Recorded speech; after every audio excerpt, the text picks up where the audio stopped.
If you look at this, it's called Acer sangukaku, wonderful tree. Look at the coral coloured bark, look at that.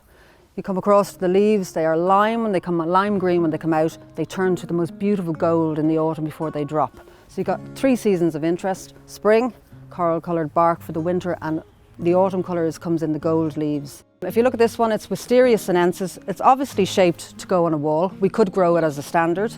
If you're going for to train it along a wall, go for Wisteria sinensis. If you're training it along a pergola, go for Wisteria floribunda.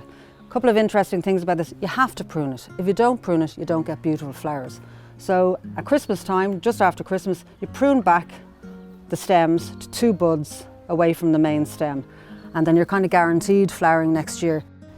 Here's one of my favourite trees. It's a prunus, a cherry, and I particularly like the way this beautiful pink flower reacts to the burgundy leaf. Just really highlights and shows it off. Gets quite big cherries unless it's a columnar kind of shape, so better for a medium-sized garden than a small garden. Cornus controversa variegata, the wedding cake tree. Look at this, wouldn't that be a beautiful wedding present for somebody?